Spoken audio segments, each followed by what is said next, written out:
Bible నుంచి ఒక పాఠాన్ని ఆలోచిద్దామండి. అదే బైబిలులో స్త్రీలపై వివక్ష ఉందా అండి. ఏర్పాటు చేసినటువంటి పాఠము మరి బైబిల్లో స్త్రీలపై వివక్ష ఉన్నదా?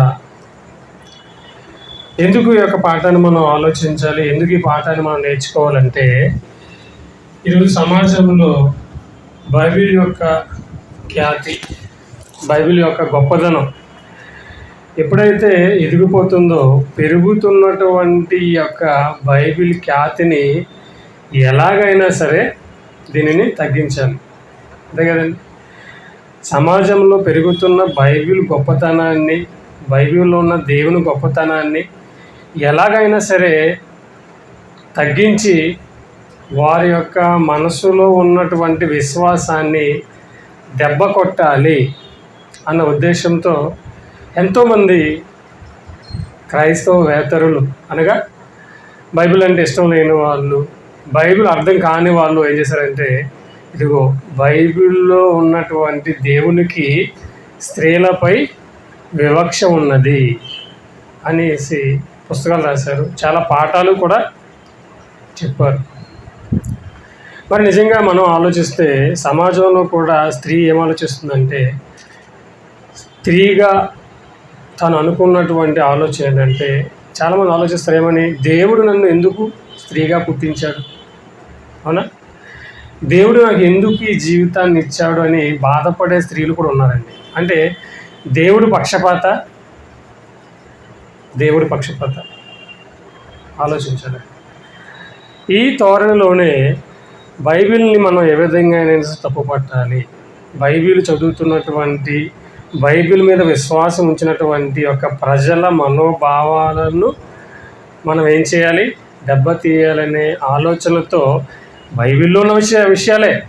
అందుకే వాళ్ళు వేరే గ్రంథాల్లోంచి మనకి ఏమేమి చెప్పరు, వేరే గ్రంథం నుంచి మనకి ఏమి చెప్పరండి. మనం చదువుతున్న మన బైబిల్లో నుంచే మనకి ఏం చూపిస్తారు, వచనాలు చూపిస్తారు. చూపించి ఇదిగో మీ దేవునికి స్త్రీల పైన వివక్ష ఉంది అని చెప్తారు.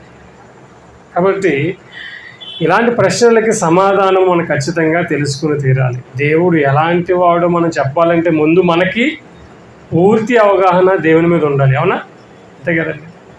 ఈరోజు ఏదైనా సమాజంలో ఏదైనా కానివ్వండి, ఒక గొప్ప స్థాయిలో ఒక స్థితిలో ఉందంటే దాన్ని పడగొట్టడానికి, దానిని పతనం చేయడానికి మనుష్యులు ప్రయత్నిస్తూనే ఉంటారు, అవును కదండి.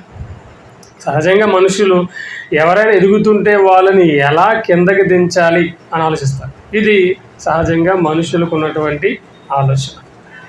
ఈ ధోరణిలోనే బైబిల్ను ఏ విధంగానైనా సరే తప్పు పట్టాలి, బైబిల్ని ఏ విధంగానైనా సరే ప్రపంచానికి తప్పు అని చూపించాలని చాలామంది ప్రయత్నాలు చేశారు, చేస్తూనే ఉన్నారండి. అలాంటి ప్రయత్నంలోనే ఇదొక ప్రయత్నం. ఏంటి, బైబిలులో స్త్రీలపై వివక్ష ఉన్నదా అంటే తెలియని వాళ్ళకి నిజంగా ఏముంటుందంటే, అవునండి బైబిల్లో స్త్రీలపై వివక్ష ఉంది. ఎందుకు, స్త్రీ పురుషునికి లోబడాలని దేవుడే చెప్పాడు కదండి. అంటే పురుషుడు గొప్పవాడు, స్త్రీ తక్కువ. పురుషుడు అధికారం కలిగిన వాడు, స్త్రీ లోబడవలసిందే. కాబట్టి దేవుడే పక్షపాతంతో స్త్రీ పురుషుని చేశాడండి అని నమ్ముతున్న వాళ్ళు కూడా చాలామంది ఉన్నారండి. కానీ నిజముగా మనము బైబిల్లోనికి వెళ్ళి ఆలోచిస్తే కానీ దేవుని మనసు ఏమిటో మనకు అర్థం కాదండి, అవునా, దేవుని మనసు మనకి అర్థం కాదు. అసలు వీళ్ళు ఏ వచనాలను చూపించి, ఏ విషయాలను చూపించి బైబిల్ దేవునికి స్త్రీలపై వివక్ష ఉన్నదని చూపిస్తున్నారు అని మనం ఆలోచిస్తే, చూడండి ఒకసారి కొరింథీయులకు రాసిన మొదటి పత్రిక, అపోస్తలుడైన పౌలు కొరింథీయులకు రాస్తూ, కొరింథీయులకు రాసిన మొదటి పత్రిక 11వ అధ్యాయము 8వ వచనాన్ని మనం చూడగలిగితే, ఏలయనగా స్త్రీ పురుషుని నుండి కలిగిననే కానీ పురుషుడు స్త్రీ నుండి కలగలేదు. చూసారా, అంటే మీ బైబిల్లో దేవుడు రాయించిన మాట. అంటే పురుషుడు లేకపోతే స్త్రీ ఉందా, లేదు. అంటే పురుషుడు గొప్పవాడు, స్త్రీ పురుషుడి కంటే తక్కువ. అంటే మీ దేవుడు ఎలాంటి దేవుడు అంటే ఒకరిని గొప్పగా చేస్తాడు, ఒకరిని తక్కువగా చేస్తాడు. కాబట్టి దేవుడు బైబిల్లో స్త్రీల పైన వివక్ష చూపించాడు. అంటే సమాజంలో ఉన్నటువంటి స్త్రీలందరిపైన దేవుడు వివక్ష చూపించాడు. దేవుడు పక్షపాతము కలిగిన వాడు మీ దేవుడు. ఎందుకు వీళ్ళ స్త్రీలనే టార్గెట్ చేశారంటే, ఎందుకు వీళ్ళ స్త్రీల గురించే చెప్పారు? ఏ సంఘానికైనా మీరు వెళ్ళండి, ఎవరు ఎక్కువ ఉంటారు? ఏమండి, ఏ సంఘానికి వెళ్ళినా ఎవరు ఉంటారు? సంఘంలో స్త్రీలే ఎక్కువ ఉంటారు. పురుషులు బయట ఉంటారు, స్త్రీలు చర్చిలో ఉంటారు. అంటే ఇప్పుడు స్త్రీలను మనము కొడితే, స్త్రీల యొక్క మనోభావాలను దెబ్బతీస్తే ఈ చర్చిలన్నీ ఖాళీ అయిపోతాను. అందుకని స్త్రీల మీద ఒక ప్రయోగం చేశారండి. చేసి ఈ వచనాన్ని చూపించారు. ఏ వచనం? ఇదిగో ఏంటది? కొరింథీయులకు రాసిన మొదటి పత్రిక 11వ అధ్యాయము 8వ వచనం. ఎలయనగా స్త్రీ పురుషుని నుండి కలిగినే కానీ పురుషుడు స్త్రీ నుండి కలగలేదు. కాబట్టి నువ్వేం చేయాలి? సైలెంట్గా ఉండాలి నువ్వు. అంతేనా? పురుషుడు లేకపోతే నువ్వు ఎక్కడి నుంచి వచ్చావు? అంతే కదండి. మరి నీ బైబిల్ ఉంది కదా, పురుషుడు లేకపోతే నువ్వు లేవు. కాబట్టి పురుషుడు నీకంటే గొప్పవాడు. నువ్వు తగ్గించుకుని తల దించుకుని పురుషుని కాళ్ళ దగ్గరే ఉండాలన్నదే దేవుని కాన్సెప్ట్. ఇది పక్షపాతమే కదండి మరి, అవునా? స్త్రీ పురుషుని పాదాల దగ్గర ఉండాలి అన్నదే దేవుని కాన్సెప్టు. అందుకే స్త్రీల పైన దేవునికి వివక్ష ఉన్నది అని చెప్పవచ్చు. ఈ మాట చెప్పవచ్చు. అంతే కదండి మరి. అందుకే పతి ఎవరైపోయాడు ఇప్పుడు? పతియే ప్రత్యక్ష దైవం అన్నారు కదండి. కనిపించని దేవుని కంటే ఇదిగో కళ్ళ ముందు కనిపించే నా భర్తే నాకు దేవుడు. నేనేం చేయలే, నా భర్తని వచ్చిన వెంటనే భర్త కాళ్ళకి నమస్కారం పెట్టుకుని కాళ్ళు నేను పట్టాలి. ఎందుకు? దేవుడే నన్ను అలా కలగజేశాడు కాబట్టి. భర్త పాదాల దగ్గర బ్రతకమని దేవుడే నన్ను పుట్టించాడు కాబట్టి. అంటే పురుషులు లేకపోతే నేను లేను కదండి అని ఈరోజు స్త్రీ సమాజంలో భర్తని ఎలా కొలుస్తుందో తెలుసండి? దైవంగా కొలుస్తుంది. పతియే ప్రత్యక్ష దైవం. కానీ ఈ మాటతో ఆగిపోయారు అంతే. బైబిల్లో ఈ మాటతో ఆగిపోయారు వాళ్ళు. కానీ ఇంకా ముందుకు చదివితే కానీ ఆ మాట దేవుడు ఎందుకు రాయించాడో అర్థం కాదు. ఎప్పుడు కూడా బైబిల్లో ఒక అక్షరాన్ని కానీ ఒక పదాన్ని కానీ పట్టుకుని మనం వెళ్తే ఖచ్చితంగా మనము పొరపాటు చేసేస్తాం. అసలు ఆ సందర్భం ఏంటి, ఎందుకు రాయించాడు అనే విషయాలన్నిటి మీద అవగాహన ఉండాలి. ఇక కిందకి మనం చదవగలిగితే చూడండి, కిందకి మనం చదివితే, మరియు స్త్రీ పురుషుని కొరకే కానీ పురుషుడు స్త్రీ కొరకు సృష్టింపబడలేదు. ఇందువలన దేవదూతలను బట్టి అధికార సూచన స్త్రీకి తల మీద ఉండవలెను. అయితే ప్రభువునందు స్త్రీకి వేరుగా పురుషుడు లేడు, పురుషునికి వేరుగా స్త్రీ లేదు. ప్రభువునందు స్త్రీకి పురుషుడికి వేరువేరుగా లేడన్నాడు. 12వ వచనంలో స్త్రీ పురుషుని నుండి ఎలాగూ కలిగేనో అలాగే పురుషుడు స్త్రీ మూలముగా కలిగెను, కానీ సమస్తమైనవి దేవుని మూలముగా కలిగి ఉన్నవి. చూసారా? 8వ వచనంలో ఏం చదువుకున్నాం? పురుషుని నుండి స్త్రీ వచ్చింది అనుకున్నాం, అవునా? కానీ 12వ వచనానికి వచ్చేసరికి దేవుడు ఏం చెప్తున్నాడు? అయితే ప్రభువునందు స్త్రీకి వేరుగా పురుషుడు లేడు, పురుషునికి వేరుగా స్త్రీ లేదు. స్త్రీ పురుషుని నుండి ఎలాగొచ్చిందో అలాగే పురుషుడు స్త్రీ మూలముగా వచ్చాడు. ఇప్పుడు చెప్పండి, ఎవరు గొప్పవాళ్ళు? పురుషుడు గొప్పవాడా, స్త్రీ గొప్పవాడా? పురుషుడు గొప్పవాడా, స్త్రీ గొప్పవాడా? ఎవరు గొప్పవాళ్ళు? ఎవరు గొప్పవాళ్ళని చెప్పగలుగుతాం మనం? ఎవరిని గొప్పవాళ్ళు? ఇద్దరు సమానం, ఇద్దరు ఒక్కటే. మొదటి మాట చదువుకుని ఏమైపోయాం మనం? మోసపడి. స్త్రీ పురుషుని నుండి కలిగింది అనగానే అవునండి, పురుషులు లేకపోతే స్త్రీ లేదు కదండి అనుకున్నాం, అవునా? కానీ కిందకి వచ్చేసరికి ఏమన్నాడు దేవుడు? స్త్రీ ఎలాగైతే పురుషుని నుండి కలిగిందో ఇప్పుడు పురుషుడు స్త్రీ మూలంగానే కలుగుతున్నాడు. స్త్రీ లేకపోతే పురుషుడు లేడు కదా ఇప్పుడు, అవునా? అందుకే దేవుడు ఏం చెప్పాడు?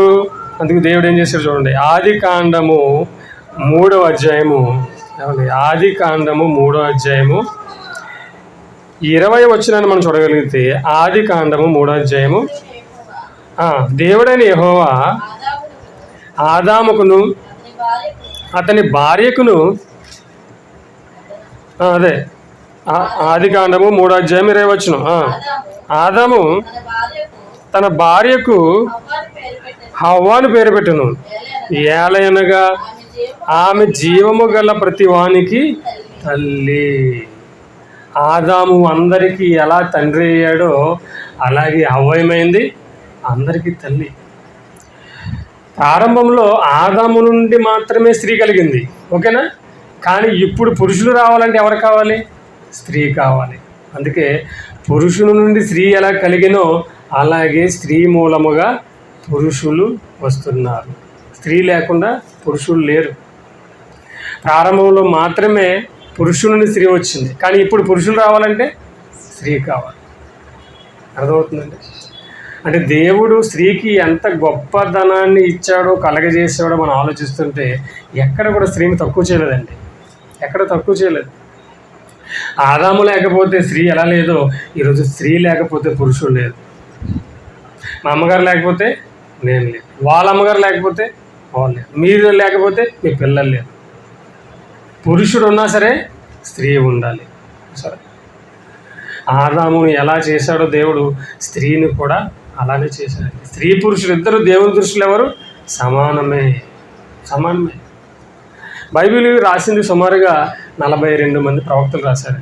బైబిల్ని సుమారుగా 42 మంది ప్రవక్తలు రాస్తే మరి ఈ 42 మందిలో కూడా ఒక్క స్త్రీ కూడా లేదేంటండి అని ప్రశ్నిస్తారు. అంతే కదండి? బైబిల్ రాసినటువంటి ఈ ప్రవక్తల్లో ఒక్క స్త్రీనైనా పెట్టచ్చు కదా అని మరో ప్రశ్న వేశారు. ఏమండి, ఇంతకీ 42 మంది రాసిన మాటలు వాళ్ళ మాటలా, దేవుని మాటలా? దేవుని మాటలే కదా, వాళ్ళ సొంత మాటలా? కాదు. దేవుని మాటలు రాసింది పురుషులైతే ఏంటి, స్త్రీలైతే ఏంటి చెప్పండి. అవునా? ఈ విషయంలో మనకు కావాల్సింది ఏంటి? దేవుడు రాసిన మాటలు. ఎవరు రాశారు అన్నది కాదు కదా ప్రాముఖ్యం. మొదటిగా స్త్రీ నుండి, పురుషుని నుండి స్త్రీ వచ్చింది కాబట్టి పతియే ప్రత్యక్ష దైవం, పురుషులు లేకపోతే స్త్రీ లేదండి అని అన్నారు. కానీ కిందకు వచ్చేసరికి దేవుడు ఏం చెప్పాడు? స్త్రీ లేకపోతే పురుషుడు కూడా లేడు అని చెప్పేసి, ఇద్దరు సమానమే అన్నారు. ఇక 42 మంది రాసిన ప్రవక్తల్లో ఒక్కటి కూడా ప్రవక్తలు ఎందుకు లేరు అని ప్రశ్నిస్తే మనం ఆలోచించవలసింది 42 మంది ఎందుకే పురుషులు ఉన్నారు, ఒక స్త్రీ అయినా ఉండొచ్చు కదా అని కదా మనం ఆలోచించవలసింది. అక్కడ రాసింది ఎవరి మాటలు? దేవుని మాటలు. దేవుని మాటలు రాయడానికి స్త్రీ అయినా పురుషులైనా ఎవరు రాసినా ఒక్కటే. కానీ ప్రవక్తలుగా స్త్రీలు ఉన్నారా, పురుషులే మాత్రమే ఉన్నారా? అది మనం ఆలోచించాలి. ఏమండి, ప్రవక్తలుగా పురుషులు మాత్రమే దేవుడు ఎన్నుకున్నాడా, స్త్రీలను కూడా దేవుడు ఎన్నుకున్నాడా అని మనం బైబిల్ని పరిశీలిస్తే చూద్దాం. నిర్గమాకాండము 15వ అధ్యాయము 20 వచనం మనం చూడగలిగితే, నిర్గమాకాండము 15వ అధ్యాయము, మరియు అహరోను, నిర్గమాకాండము 15 అధ్యాయం 20 వచనం, అహరోను సహోదరియు ప్రవక్తియునగు మిర్యాము. ఏమండి, ఎవరంటే ఈమె ప్రవక్త ఈమె. ప్రవక్త అనగా అర్థమేంటి తెలుసా? ప్రవక్త అనగా దేవుని మాటలను ప్రజలకు చెప్పేవారిని ప్రవక్తులు అంటారండి. ప్రారంభంలో దేవుని యొక్క మాటలు గ్రంథముగా లేవు. ఎలా వచ్చేవి దేవుని మాటలు? ఎలా వచ్చేవి? దేవదూతల ద్వారా మనుషులకు తెలియజేయడం. అలా తెలియజేసిన వారిని ఏమనేవారు? ప్రవక్తలు అనేవారు పురుషులైతే. స్త్రీలను ప్రవక్తి అని అనేవారు. ఇప్పుడు ప్రవక్తి ఉందా బైబిల్లో? ప్రవక్త. ఇదిగో 42 మంది బైబిల్ రాశారు కదా, అందులో ఒక్కరు కూడా ప్రవక్తలు లేరండి స్త్రీలలో. ఇంత వివక్ష ఏంటండి దేవునికి స్త్రీల పైన అని ప్రశ్నించారు. మరి బైబిల్లోకి వెళ్ళి చూస్తే ప్రవక్తలు ఉన్నారా? స్త్రీలు కూడా ప్రవక్తలు ఉన్నారు. ఇంకొక సందర్భాన్ని మీకు చూపిస్తారు చూడండి. న్యాయాధిపతుల గ్రంథము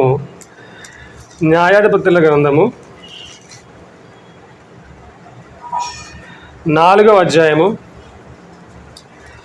న్యాయాధిపతుల గ్రంథము 4వ అధ్యాయము 4వ వచనం చూద్దాం. తీరారా? ఆ కాలమున ఆ,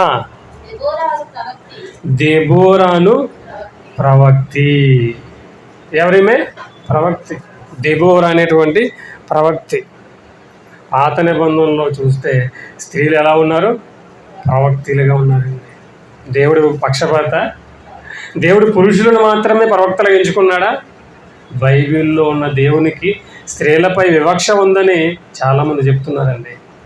కానీ దేవుని దగ్గరికి వచ్చి దేవుని మనసును మనం ఆలోచిస్తే దేవుడు పురుషులతో సమానంగా స్త్రీలను కూడా ఏర్పాటు చేసుకున్నాడు. ఇక మనం క్రొత్త నిబంధనకి వెళ్ళిపోతే క్రొత్త నిబంధనలు ఎలాంటి వారు ఉన్నారో చూస్తే లూకా సువార్త 2వ అధ్యాయము, లూకా సువార్త 2వ అధ్యాయము 36వ వచనాన్ని మనం చూడగలిగితే, లూకా సువార్త 2వ అధ్యాయము 36వ వచనం. మరియు ఆషేరు గోత్రికురాలను పనూయేలు కుమార్తె అయిన అన్నాను ఒక ప్రవక్తి ఉండెను. ఎవరేమే? ప్రవక్తే. పాత నిబంధనలనే కాదు, క్రొత్త నిబంధనలో కూడా స్త్రీలు ప్రవక్తులుగా ఉన్నారు. ఇప్పుడు ఎవరు వివక్ష చూపిస్తున్నారు స్త్రీలపైన? ఎవరు చూపించారు స్త్రీలపైన వివక్ష? దేవుడా? దేవుడు కాదండి.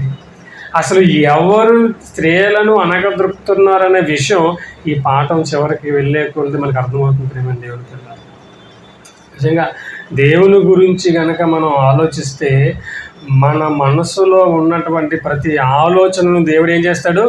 సరిచేసేస్తాడు. కాబట్టి మనిషి తప్పు పట్టేంత తక్కువవాడు కాదు దేవుడు. కానీ దేవుణ్ణి తప్పు పట్టడం మనిషికి అసాధ్యం. ఏ విషయంలో అయినా సరే దేవుణ్ణి తప్పు పట్టే అవకాశం మనిషికి దేవుడు ఇవ్వడండి. ఎలా వెళ్ళండి, ఎలా ప్రశ్నించండి. దేవుడు 1000 ప్రశ్నలు వేస్తే ఒక్క ప్రశ్న కూడా మనం సమాధానం చెప్పలేం. ఒక్క ప్రశ్న కూడా సమాధానం చెప్పలేం మనం. అలాంటి దేవునికే ప్రశ్న వేసారు. ఏమని? దేవునికి స్త్రీలపై వివక్ష ఉన్నది, పక్షపాతం ఉన్నది. కాబట్టి ప్రవక్తలు అందరూ పురుషులే ఉన్నారు, స్త్రీలు ఎందుకు లేరు అని ప్రశ్నించారు. స్త్రీలు ఎందుకు లేరు? స్త్రీలు కూడా ఉన్నారు. ఏమంటే తప్పు పట్టడానికి బైబిల్ చదివితే అది తప్పుగానే అర్థం.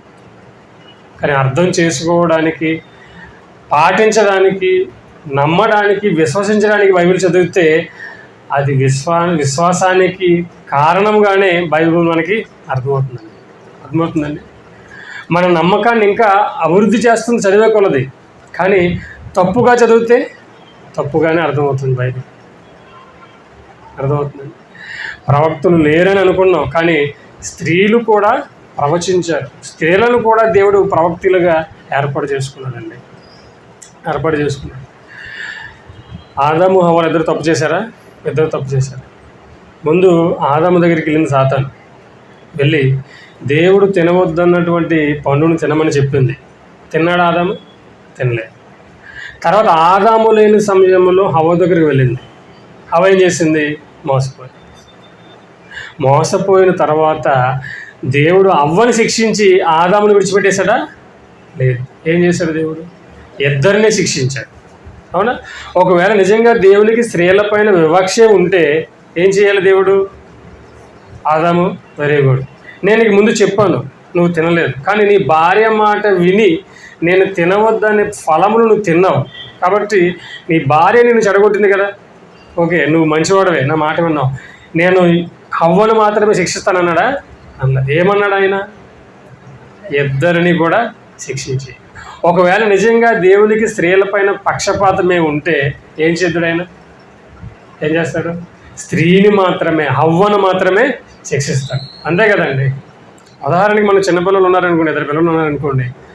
2 పిల్లల్లో మనం ఏదైనా ఒక పని చేయొద్దని చెప్పామనుకోండి, పెద్దవాడు చేయలేదు, చిన్నవాడే కావాలని చేసి పెద్దవాడిని కూడా ఆ తప్పు చేయించాడు అనుకోండి, మనం ఎవరిని శిక్షిస్తాం? అరే పెద్దవాడు మంచివాడేరా, నీ వల్లే పెద్దవాడు చెడిపోయాడు, కాబట్టి అరే పెద్ద నువ్వు లోపలికి పో అని చెప్పేసి చిన్నవాడిని శిక్షిస్తామా? తప్పు చేసిన వాడిని మాత్రమే శిక్షిస్తాం. పెద్దవాడిని ఏం చేస్తాం? వాడు వీడితో కలిసి తప్పు చేసినా విడిచిపెట్టేస్తాం. అంటే మనం చూపించేటువంటి ప్రేమలో ఏముంది? పక్షపాతం ఉంటుందండి. తల్లిదండ్రుల ప్రేమలో ఖచ్చితంగా పక్షపాతం అనేది ఉంటుంది. చిన్న వాళ్ళ మీద, పెద్ద వాళ్ళ మీద ఒకే రకమైన ప్రేమను మనం చూపించలేం. కానీ దేవుడు అలాంటి వాడు కాదు. దేవుడు అలాంటి వాడైతే ఏం చేద్దాడు? ఆదామును కూడా శిక్షించకుండా స్త్రీని మాత్రమే శిక్షింది. ఎందుకు మరి? మొదట ఆదాము దగ్గరికి వెళ్ళింది కదా సాతాను. తిమ్మతి పత్రిక మనం చూసాం, ఆదాము మోసపరచబడలేదు అని ఉంటుంది. అంటే మొదట ఆదాము దగ్గరికి వెళ్ళింది, కానీ ఆదాము దేవుని మాటకు లోబడి తినలేదు. కానీ ఎప్పుడైతే అవ్వ చెప్పిందో ఏమైపోయాడు? ఆదాము వినేసి తినేసాడు. కానీ దేవుడు ఏం చేశాడు? ఇద్దరిని కూడా శిక్షించేశాడు.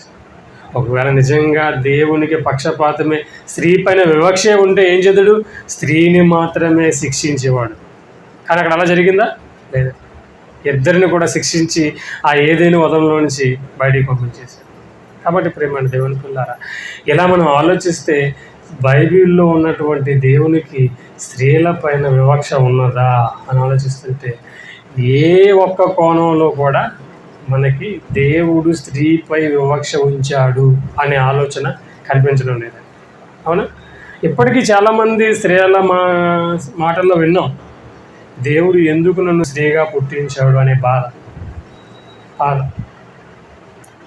ఎందుకు నన్ను పుట్టించాడు అనే బాధ తప్పించి ఎందుకు నన్ను ఎలా కన్నాడు దేవుడు అనే ఆలోచన వారిలో లేదండి.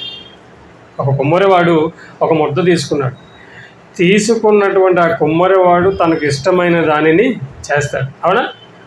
చేసిన తర్వాత చేసినటువంటి ఆ కొండ వచ్చి కుమ్మరిని ప్రశ్నించవచ్చా? ప్రశ్నించింది అనుకోండి, ఆ కుమ్మరి ఏం చేస్తాడు? ఒక్కడేస్తాడు. ఇలాగా ఏమైపోద్ది? కొండ పగిలిపోద్ది. అలాగే దేవుడు తనకు నచ్చినట్లుగా మనకు తన అవయవాలను ఇచ్చాడు. అవునా? దేవుడు తన ఇష్టము చొప్పున స్త్రీని పురుషునిగా నిర్మించాడు. నిర్మించినటువంటి మనము తిరిగి మరలా దేవుణ్ణి ప్రశ్నించవచ్చా? ప్రశ్నించగలమా? ప్రశ్నించకూడదు. అది దేవుని చిత్తం. ఏ జీవితాన్ని ఇచ్చినా, ఏ అవయవాలు ఇచ్చినా మనం దానిని పాటించాలండి. ఏమండి, నిజంగా ఒక సాక్ష్యాన్ని విన్నాను నేను నెట్లో. ఎలా అంటే ఆశ్చర్యపోయాను నిజంగా. అతను ఫోన్ చేసి మాట్లాడుతుంటే ఫోన్ సంభాషణలో మాట్లాడుతున్నాడు. ఆయన ఒకసారి పని చేస్తూ పైనుంచి కింద పడిపోయాడంట. కింద పడిపోతే పడడం ఎక్కడ పడ్డాడు? ట్రాన్స్ఫర్ మీద పడ్డాడు. పైన షాక్ కొట్టింది. ఆ షాక్ కొట్టిన తర్వాత కొట్టిన వెంటనే కింద పడ్డాడు ఫోన్లు అనుకుంటే, ఆ పడడం ఎక్కడ పడ్డాడు? కరెంటు ట్రాన్స్ఫర్ పడ్డాడు. ఇంకా ట్రాన్స్ఫర్ పడగానే పడిన వెంటనే ఆటోమేటిక్గా కాలిపోయిందండి. చూస్తున్నాను కాలిపోయింది.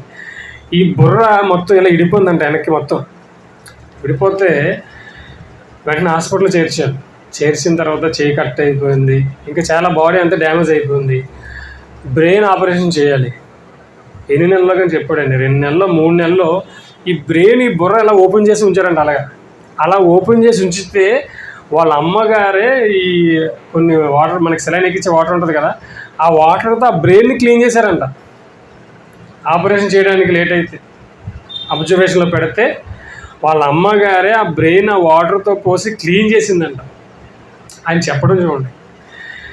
అలా క్లీన్ చేసిన తర్వాత ఆయన ఇంటికి వచ్చిన తర్వాత ఆయన అన్న మాట, కాబట్టి ఈరోజు నేను ఇలా బ్రతికి ఉన్నానంటే గల కారణం ఏంటో తెలుసండి? దేవుని కృప అన్నాడు. ఏంటి? కాబట్టి చచ్చి బ్రతికిన వాడు ఎవరైనా దేవుని నమ్ముతాడా? ఆ పరిస్థితుల్లో చేయిపోయింది, లేచి నడిచే పరిస్థితి లేదు, ఆపరేషన్ చేయించుకునే స్తోమత లేదు వాళ్ళకి, అయినా బ్రతికాడు. బ్రతికిన వాడు ఏం చేస్తాడని చెప్పండి. ఏమంటే అన్ని అవయవాలు ఉన్న మనమే దేవునికి స్తోత్రం చెప్పాలంటే ఆలోచించమా, ఇది నా కష్టం, ఇది నా బలం అనుకుంటాం. కానీ దేవుని కృప వలన ఈరోజు నేను జీవిస్తున్నాను, ఇంత ఆరోగ్యంగా ఉన్నాను, నేను ఇంత ఆయుష్తో ఉన్నాను నేను అని ఎప్పుడైనా దేవునికి వందనాలు చెప్దాం మనం. అక్కడ మన రోడ్డు అంటూ వస్తుంటే రోడ్డు పక్కన పెద్ద చెట్టు ఉంది. ఆ చెట్టు పక్కన తాగేసి ఫుల్గా అలా పడుకున్నాడు హ్యాపీగా. చూసారా? అవయవాలు కట్ అయిపోయిన వాడు దేవుని స్తుతిస్తున్నాడు. అవయవాలు ఆరోగ్యం ఉన్నవాడు ఏం చేస్తున్నాడు? వెచ్చలవిడిగా తాగి రోడ్ల మీద దొరుకుతున్నాడండి. నిజంగా అతను సాక్ష్యం విన్నప్పుడు నాకు ఆశ్చర్యం వేసింది. అతను ఏం చెప్పాడు తెలుసా? లాస్ట్కి, ఈరోజు నేను ఇలా ఉన్నానంటే గల కారణం ఎవరో తెలుసండి? దేవుడు అంటాడు. నిజం. మనకి ఏదైనా చిన్న కష్టం రాగానే దేవుని దూషించము. దేవుడు ఎందుకు తండ్రి ఇన్ని కష్టాలు నాకే రావాలా, ఇన్ని బాధలు నాకే రావాలా అని వెంటనే జీవితం ఎందుకు వచ్చిన జీవితం అని చెప్పేసి జీవితం తీసేసుకుంటాం. కానీ ఆయన పుట్టుకతో అంగవైకల్యుడు కాదు. పుట్టుకతో ఒకవేళ అంగవైకల్యం ఉంటే అది వేరు.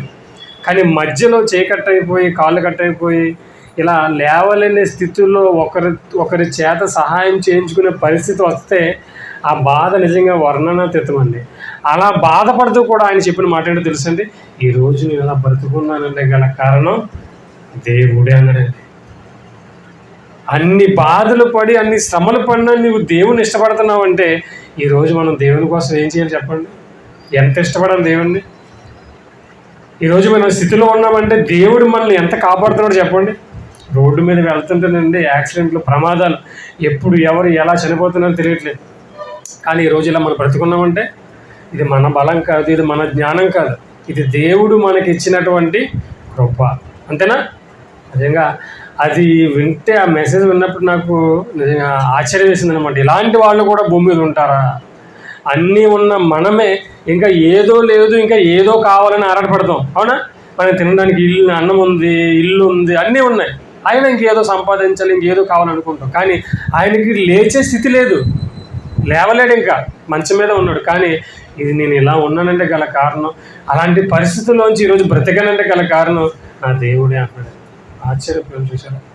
నిజమైన దేవుని పిల్లలు, దేవుడు నిజంగా పక్షపాతి కాదండి, ప్రేమమయుడు. ఆయన అందరిని ప్రేమిస్తాడు. స్త్రీ పురుషుడు అనే భేదం ఆయనకి లేదు. ప్రేమైన దేవుని లేదా? మరొక సందర్భాన్ని మనం చూడగలిగితే బైబిల్లో ఏమండి, తిమోతికి రాసిన మొదటి పత్రిక, అపోస్తలుడైన పౌలు తిమోతికి రాసిన మొదటి పత్రిక 2వ అధ్యాయము, తిమోతికి రాసిన మొదటి పత్రిక 2వ అధ్యాయము 11వ వచనాన్ని మనం చూడగలిగితే,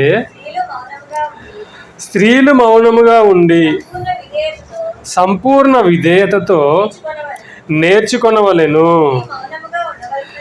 స్త్రీ మౌనముగా ఉండవలసినదే గాని ఉపదేశించుటకైనను పురుషుని మీద అధికారము చేయుటకైనను ఆమెకి సెలవీయను. చాలండి.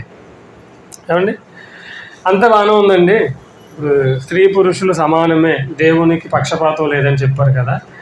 మరి సంఘం విషయానికి వచ్చేసరికి దేవుడు స్త్రీని సంఘములో మౌనముగా ఉండమన్నాడు కదా. ఇదిగో మీ బైబిల్లో ఉంది కదా. అయితే మరి స్త్రీని దేవుడు సంఘములో పక్షపాతం చూపించాడు కదా స్త్రీ మీద, అంతే కదండి. పురుషుడే మాట్లాడాలి, పురుషుడే చెప్పాలి, స్త్రీ మౌనముగానే ఉండాలి అంటున్నాడు. కాబట్టి దేవుడు పక్షపాతి, అంతే కదా. దేవుడు పక్షపాతి. మరి అలా అనుకుంటే ఇక స్త్రీ సంఘానికి వచ్చి ప్రార్థన కూడా చేయకూడదు, అవునా? ఇక వాక్యమే చెప్పకూడదు అనుకుంటే ఇక స్త్రీ సంఘానికి వచ్చి పాటలు పాడకూడదు, ప్రార్థన కూడా చేయకూడదు. మరి ప్రార్థన చేయొచ్చు, పాటలు పాడవచ్చు, వాక్యం మాత్రం ఎందుకు చెప్పకూడదు? సందర్భం ఇదేమన్నాడు? స్త్రీ ఎలా ఉండాలంటే సంఘములో, స్త్రీ సంఘములో మౌనముగా ఉండి సంపూర్ణ విధేయతతో నేర్చుకోవాలి. సంపూర్ణ విధేయత ఏం చేయమన్నాడు? నేర్చుకోమన్నాడు. కాబట్టి స్త్రీని సంఘములో ఉండమన్నాడు. కాబట్టి దేవుడు సంఘం విషయంలో స్త్రీ పైన వివక్ష చూపించాడు అన్నారండి. కాబట్టి ఉదాహరణకి స్కూల్కి వెళ్ళినటువంటి మాస్టరు ఆ స్కూల్లో బాగా అల్లరి జరిగింది అనుకోండి, అల్లరి చేస్తున్నారు అనుకో, ఏమంటాడు మాస్టర్? రై సైలెంట్గా ఉండండి, అందరూ నోటి మీద వేలేయండి అంటారంట. సైలెంట్గా ఉండండి, నోటి మీద వేలేయండి, మాట్లాడకండి ఎవరు అంటాడు. అప్పుడు ఏం చేస్తారు పిల్లలందరూ? టక్మని నోటి మీద వేలేసుకుంటారు. నోటి మీద వేలేసుకున్నటువంటి పిల్లవాడు అలాగే ఉంచి ఇంటికి వెళ్ళిపోయాడు అనుకోండి. ఇంటికి వెళ్ళిన తర్వాత తల్లి అడుగుతుంది, ఏమని? అరే ఏంట్రా నోటి మీద వేలేసుకున్నావు, తీ అన్నది అనుకోండి. ఏమైందంటే, లేదు మమ్మీ స్కూల్లో బాగా అల్లరి జరిగిందని మాస్టరు అందరినీ నోటి మీద వేలేసుకోమన్నాడు, అందుకే నేను ఇంకా నోటి మీద వేలు తీయట్లేదు మమ్మీ అన్నది అనుకోండి. ఆ తల్లి ఏమంటుంది? ఒరే స్కూల్లో అల్లరి జరిగింది కాబట్టి మాస్టర్ నోటి మీద వేలేసుకోండి, సైలెంట్గా ఉండండి, మాట్లాడొద్దు అన్నారా, ఇంటికి వచ్చిన తర్వాత నేను ఎవరు నోటి మీద వేలేసుకోవద్దని చెప్పలేదు కదా, తీసి అంటుంది. అవునా? అంతే కదా. ఇంటికి వచ్చిన తర్వాత నోటి మీద వేలు తీసేస్తాను. అలాగే ఇక్కడ పౌలు గారు స్త్రీ సంఘములో మౌనముగా ఉండాలి అంటున్నాడంటే అక్కడ ఏం జరిగింది? అక్కడ ఏదో అల్లరి జరిగింది. ఆ సందర్భంలో ఏదో అల్లరి జరిగింది కాబట్టి పౌలు గారు ఏం చెప్పాడు? స్త్రీ సంఘములో మౌనముగా ఉండాలి. స్త్రీ మౌనముగా ఉండి సంపూర్ణ విధేయతతో నేర్చుకునేవలను. స్త్రీ మౌనముగా ఉండవలసినదే కానీ ఉపదేశించుటకైనను పురుషుని మీద అధికారము చేయుటకైనను ఆమెకు సెలవియ్యను. ఎవరన్నారు ఈ మాట? పౌలు గారు అండి. పౌలు గారు తిమోతికి రాస్తూ ఆమెకి సెలవీయను అంటాడు. ఎందుకంటే అక్కడ కొన్ని గొడవలు జరిగాయి, ఆ సందర్భంలో కొన్ని అల్లర్లు జరిగాయి కాబట్టి ఏమన్నాడు పౌలు గారు? మౌనముగా ఉండి నేర్చుకోవాలి. ఇప్పుడు ఒకవేళ నిజంగా స్త్రీ మౌనముగానే ఉండాలి, సంఘములో మాట్లాడకూడదు అని దేవుడు చెప్పాడు అనుకోండి, మరి ఎందుకు నేర్చుకోవాలి? అంతేనా? అప్పుడు నేర్చుకుంటున్నాడంటే గల కారణం ఏంటి? మాట్లాడవలసిన అవసరం ఉంది కాబట్టి ఏం చెప్పాడు పౌలు గారు? మౌనముగా ఉండి నేర్చుకోండి. మీరు ముందు మాట్లాడకండి, సంఘంలో ముందు మీరు నేర్చుకోండి. అంటే అక్కడ జరిగినటువంటి సందర్భంలో పౌలు గారు మాట్లాడుతూ స్త్రీ మౌనముగా ఉండి నేర్చుకోవాలి అంటే, నేర్చుకుంటుందంటే ఏంటి గల కారణం? మాట్లాడాలి కదా, మాట్లాడవలసిన అవసరం ఉంది కదా. ఒకవేళ మాట్లాడవలసిన అవసరం లేదు అనుకుంటే నేర్చుకోవాల్సిన పని కూడా లేదు. మీరు వచ్చి విని వెళ్ళిపోతే చాలండి అని చెప్తారు కదా పౌలు గారు. అంటే బైబిల్ని దేవుడు ఏం చేయమన్నాడంటే, మీరు బైబిల్ని పరిశీలించండి, చదివితే అర్థం కదా బైబిల్ని. అందుకే పేతురు గారు కూడా మాట్లాడుతూ పౌలు రాసిన పత్రికలు గ్రహించుటకు విద్యా విహీనులు కష్టం. పౌలు గారు రాసినటువంటి పత్రికలను మనము చదవాలంటే, వాటిని గ్రహించాలంటే చాలా కష్టంగా ఉన్నాయి. వీటిని విద్యా విహీనులు ఏం చేస్తారన్నాడు? అపార్థం చేసుకుంటారు అన్నాడు. అలాగే ఈ మాటకి అర్థం తిరిగి ఏమైపోయారంటే, ఇదిగో మీ బైబిల్లోనే ఉంది, స్త్రీ సంఘములో మౌనంగా ఉండాలి, మాట్లాడకూడదు. తప్పండి. ఇప్పుడు కూడా ఒక చోట మనం బైబిల్ దగ్గర ఆగిపోయామా పొరపడపడుతుంది. ఎందుకంటే దేవుడు ముందు ఎప్పుడో చెప్పేశాడు యెషయా గ్రంథంలో, యెహోవా జ్ఞానము కొంత అచ్చట కొంత ఇచ్చట మీకు దొరుకును అంటాడు యెషయా గ్రంథంలో. దేవుని యెహోవా జ్ఞానము కొంత అచ్చట కొంత ఇచ్చట అంటాడు. అంటే కొంత పాత నిబంధనలు ఉంటుంది, కొంత కొత్త నిబంధనలు ఉంటుంది. ఈ 66 పుస్తకాలన్నిటి మీద మనకేముండాలి? అవగాహన ఉండాలి. ఒక పుస్తకాన్నే చదవమనుకోండి, ఇక్కడ ఆగిపోయామనుకోండి మనం, అంటే ఇక స్త్రీలు మాట్లాడకూడదండి, స్త్రీల పైన దేవుడు వివక్ష చూపించాడండి అనుకుంటాం. కానీ ఆ పుస్తకానికి ముందుకు వెళ్ళి ఇంకా పరిశీలన చేస్తే మనకి అర్థమవుతుంది ప్రేమంది అనుకుంటారు. ఒకవేళ పౌలు గారు అన్నట్లుగా స్త్రీ మౌనముగానే ఉండాలి అని మనం అనుకుంటే, మరో పత్రికలో పౌలు గారు ఏమి రాశారో చూద్దాం. చూడండి, రోమిలికి రాసిన పత్రిక అపోస్తలుడైన పౌలు రోమిలికి రాస్తూ రోమపత్రిక 16వ అధ్యాయము, రోమపత్రిక 16వ అధ్యాయము మొదటి వచనాన్ని మనం చూడగలిగితే, కేంక్రేయలో ఉన్న సంఘ పరిచారకురాలగు, చూడండి ఎవరిమే? కేంక్రేయలో ఉన్నటువంటి సంఘము పరిచారకురాలగు, అంటే పరిచర్య చేస్తుంది. ఎవరిమే? స్త్రీ. స్త్రీ సంఘములో మౌనముగా ఉన్నటువంటి పౌలు గారే మరలా ఏం రాశారు? స్త్రీ గురించి పరిచారం చేస్తుంది, అంటే పరిచారకులుగా ఉంది, పరిచర్య చేస్తుంది స్త్రీ. పరిచర్య అనగా వాక్యం చెబుతుందండి, వాక్యం చెప్తుంది స్త్రీ. చూసారా? ఒక్క మాటను చూసి మనం ఆగిపోయి ఉంటే ఈరోజు స్త్రీలందరూ మౌనంగా ఉండిపోయారు. ఈరోజు స్త్రీలందరూ ఎందుకు మౌనంగా ఉంటున్నారంటే ఈ మాటలు వాళ్ళకి తెలియదు. పురుషులే వాక్యం చెప్పాలండి, స్త్రీలు మాట్లాడకూడదండి. ఎందుకంటే బైబిల్లో ఉంది కదండి. ఏమని ఉందండి? స్త్రీలు మౌనంగా ఉండాలని ఉంది కదండి. చూసారా? కానీ ఇంకా మనం బైబిల్ని విభజన చేస్తే ఏముంది? ఇదిగో కేంక్రేయలో ఉన్నటువంటి సంఘములో ఫీబీ అనేటువంటి ఒక స్త్రీ ఏం చేస్తుంది? పరిచర్య చేస్తుందండి. వాక్యం చెబుతుందామే, దేవుని సంఘాన్ని నడిపిస్తుందామే. అంటే స్త్రీలు కూడా సంఘాన్ని నడిపించవచ్చా? స్త్రీలు కూడా సంఘాన్ని నడిపించవచ్చండి. దేవుడు పక్షపాతి కాదండి, దేవుడు పక్షపాతి కాదు. చూద్దామని మరొక సందర్భాన్ని, ఫిలిప్పీలకు రాసిన పత్రిక, ఫిలిప్పీ పత్రిక 4వ అధ్యాయము, ఫిలిప్పీలకు రాసిన పత్రిక 4వ అధ్యాయము 3వ వచనాన్ని మనం చూడగలిగితే, ఫిలిప్పీలకు రాసిన పత్రిక 4వ అధ్యాయము, అవును నిజమైన సహకారి ఆ స్త్రీలు క్లెమెంతుతోనూ నా ఇతర సహకారులతోనూ సువార్త పనిలో నాతో కూడా ప్రయాసపడిన వారు ఎవరంటండి? స్త్రీలు. ఎక్కడున్నారు వీళ్ళు స్త్రీలు? సువార్త పనిలో. సువార్త పనిలో ఎవరున్నారు? స్త్రీలు ఉన్నారండి. దేవుడు పక్షపాతం చూపించాడు స్త్రీల పైన? లేదండి. సంఘములో మౌనముగా ఉండాలని ఎందుకు అన్నాడంటే అక్కడ జరిగిన అల్లరిని బట్టి ఆయన అలా రాశాడు. అక్కడ జరిగినటువంటి అల్లరిని బట్టి ఆయన అలా రాశాడు తప్పించి స్త్రీ సంఘములో మౌనముగానే ఉండాలని ఆయన ఉద్దేశం కాదండి. స్త్రీలు పురుషులు దేవుని దృష్టిలో సమానమే. అందరూ దేవుని దృష్టిలో సమానమే. అందరూ దేవుని పని చేయాలి. అందరూ దేవుని కోసం బ్రతకాలి అన్నదే దేవుని యొక్క ముఖ్య ఉద్దేశం. ప్రేమని దేవుని కింద అర్థమవుతుంది. కానీ ఈ వివక్ష అనేది ఎవరు లేవనెత్తారంటే మనిషి దీనిని లేవనెత్తారు. అవును, మనిషి మదిలో మొదలైనటువంటి ఈ ఆలోచనే స్త్రీలను అనగదొక్కాలని. స్త్రీల కంటే పురుషుడే గొప్పవాడే, స్త్రీలు లోబడి ఉండాలి అనేటువంటి ఆలోచన ఈ మనుషుల యొక్క మదిలో మెదిలినటువంటి ఆలోచనలే.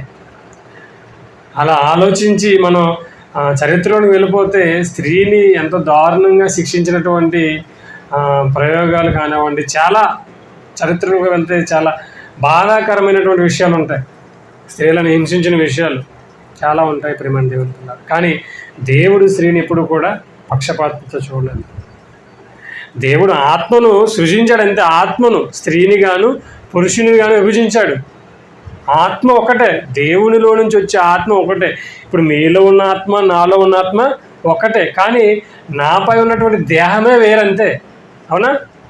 నాలో ఉన్న ఆత్మ మీలో ఉన్న ఆత్మ ఒకటే, అది దేవునిలో నుంచి వచ్చిన ఆత్మే, కానీ పైన ఉన్నటువంటి ఈ దేహమే వేరంతే. స్త్రీ పురుషులు దేవుని దృష్టిలో సమానమే. ఇక భార్యాభర్తల విషయానికి వస్తే దేవుడు ఎలాంటి కఠినమైన నిర్ణయాలు ఇచ్చాడో మనం చూడగలిగితే ఎఫెసీయులకు రాసిన పత్రిక 5వ అధ్యాయము ముగించుకుందామండి. ఎఫెసీయులకు రాసిన పత్రిక 5వ అధ్యాయము 24వ వచనాన్ని మనం చూడగలిగితే, ఎఫెసీ పత్రిక 5వ అధ్యాయము ఎఫెసీ పత్రిక 5వ అధ్యాయము 24. సంఘము క్రీస్తునకు లోబడినట్లుగా భార్యలు కూడా ప్రతి విషయంలోనూ తమ పురుషులకు లోబడవలను. చూసారండి, ఈ మాట చూసేసరికి ఆవిడ పక్షపాతం ఉంది కదండి దేవునికి. మరి అంతా మీరు ఎంత సమానమని చెప్పినా కానీ ఈ వచనం చూసినప్పుడు మాకు ఎక్కడో కొడుతుందండి. దేవుడు ఎందుకు మా మీద వివక్ష పెట్టుకున్నాడండి అని స్త్రీలకు అనిపించవచ్చు. కానీ ఇక్కడ దేవుడు ఎందుకు చెబుతున్నాడు? దేవుడు ఏది చెప్పినా అది మనం మంచిగా చెప్తాం. అవునా? లోపడమన్నాడు అంటే అర్థం ఏంటి? కాళ్ళు పట్టుకుని బతిమాలమని కాదండి. లోపడటం అంటే ఏంటి అర్థం? ఏమండి, స్కూల్లో పిల్లలు మాస్టర్కి లోపడతారు. అలాగే మనకు పుట్టిన పిల్లలు మనకు లోపడాలనుకుంటాం. లోపడతామంటే బానిసలుగా బ్రతకమనా? కాదండి, చెప్పిన మాట వినమని. అంతేనా? పిల్లలు తల్లిదండ్రులకు లోబడమని చెప్తారండి. అంటే అర్థం ఏంటి? పిల్లలు మనకి బానిసలుగా బ్రతకమని, మన కాళ్ళ దగ్గర పడి ఉండమని కాదు అర్థం. చెప్పిన మాట వినమని. భర్తకు భార్యను లోబడమన్నాడు అంటే బానిసగా బ్రతకమని కాదు అర్థం. భర్త చెప్పిన మాట విను అని. అంతేగాని లోబడు అనగానే ఏదో బానిసగా నన్ను దేవుడు భర్తకు అప్పగించేశాడనే ఆలోచనకు వెళ్ళిపోయారండి. కానీ అది తప్పు. లోబడమన్నాడంటే భర్త మాట ఇవ్వడమన్నాడు. ఈరోజు స్త్రీల వలన గొప్పవాళ్ళైనటువంటి వాళ్ళు ఎంతమంది లేరు చెప్పండి? అవునా? ఒక ఇంటిని నడిపించేది స్త్రీ అయితే మరి ఆమె ఎంత తెలివితేటలుగా నడిపిస్తుంది కుటుంబాన్ని. ఏమన్నాడు దేవుడు? జ్ఞానవంతురాలు తన ఇంటిని కట్టుకొనును అన్నాడు. ఈ మాట చూసి చాలామంది ఇల్లు కట్టడం ప్రారంభించారు. ఇల్లు కట్టిన వాళ్ళు జ్ఞానవంతులు కాదండి దేవుని దృష్టిలో. ఎవరు? ఇల్లు అనగానే దేవుని కుటుంబం, మనమే ఆయన ఇల్లు.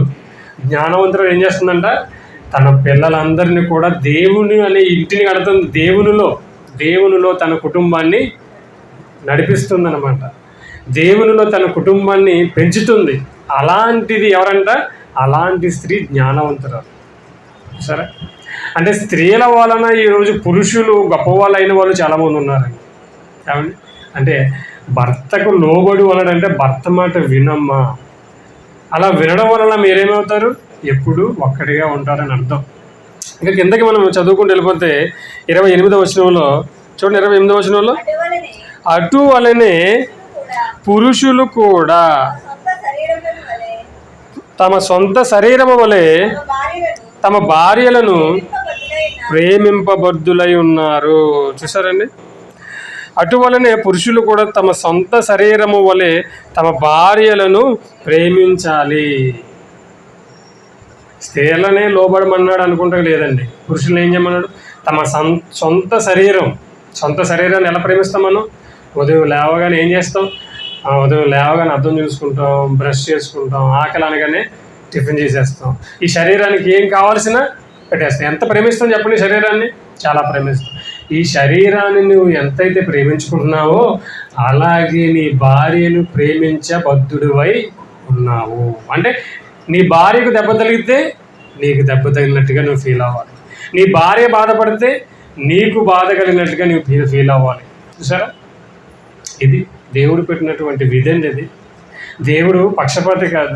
ఏ ఒక్కరిపైన ఆయన వివక్ష చూపించడండి. భర్తకు ఎలాగైతే లోబడమని చెప్పాడో భార్యను కూడా ఏం చేయమన్నాడు?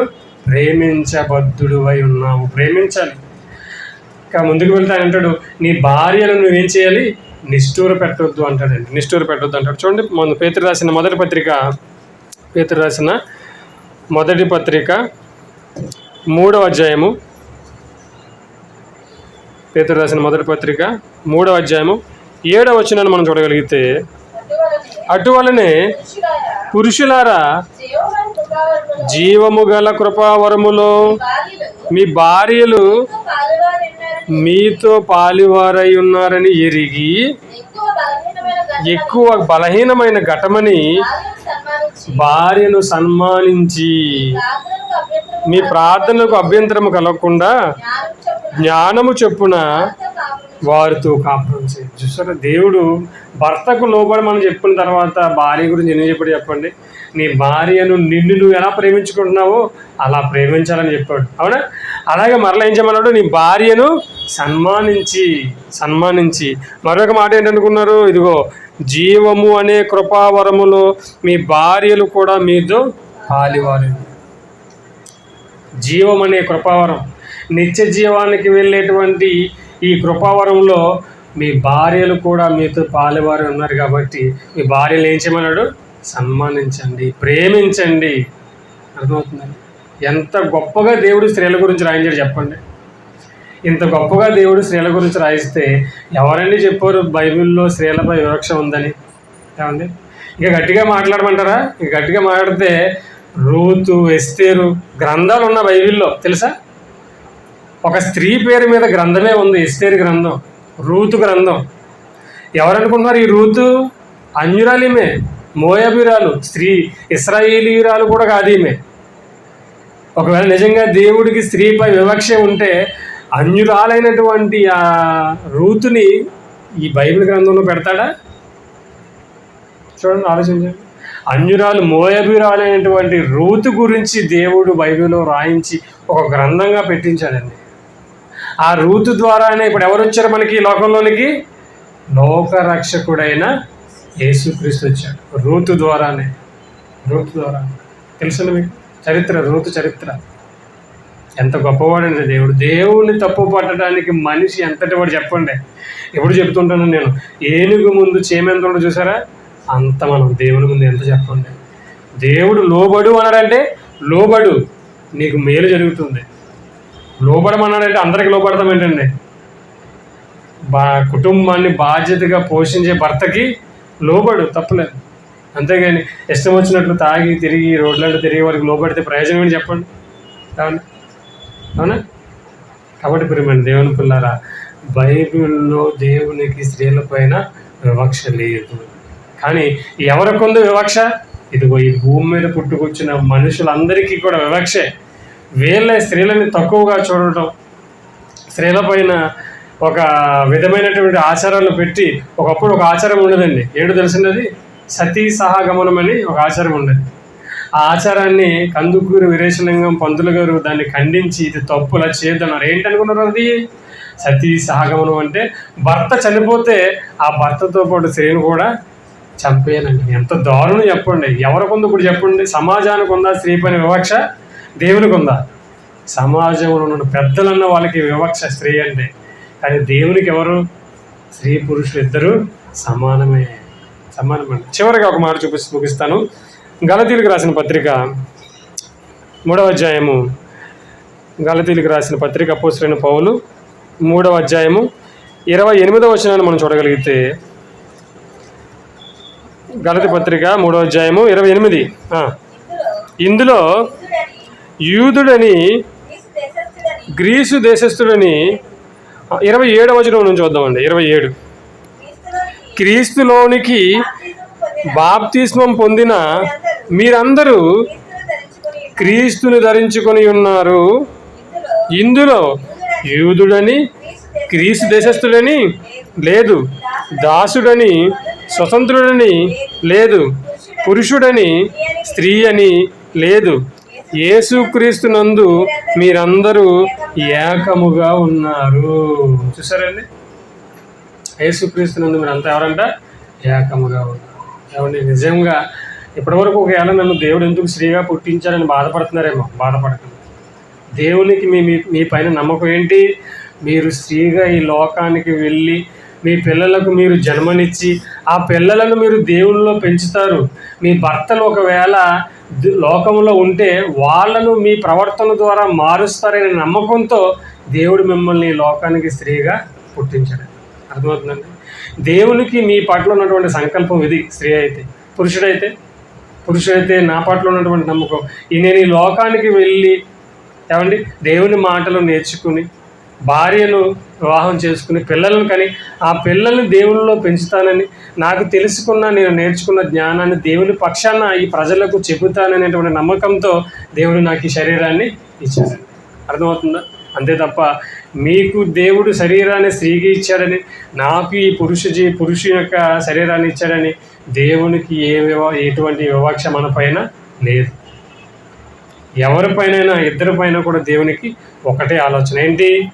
ఇద్దరు నా బిడ్డలే, ఇద్దరు నా పిల్లలే, ఇద్దరు తిరిగి ఎక్కడికి రావాలి? పరలోకానికి, నా యొద్దకు రావాలి. ఏమండి, ఇంకొక హైలైట్ మరి చెప్పంటారా? యేసుక్రీస్తు పుట్టింది కూడా ఎవరి నుంచి?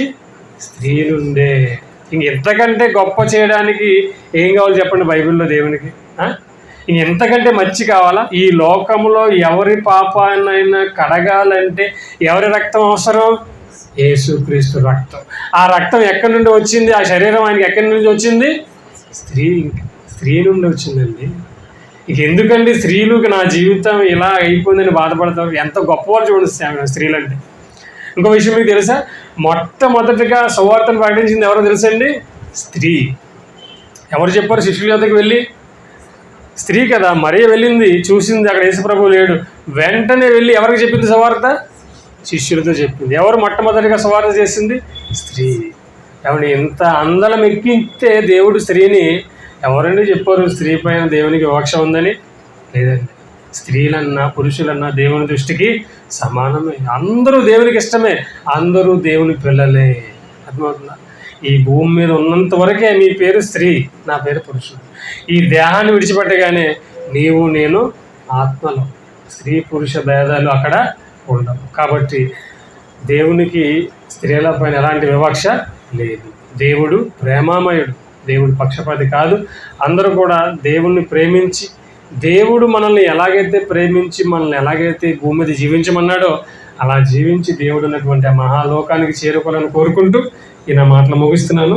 చివరిగా చిన్న ప్రార్థన చేసుకుందాం.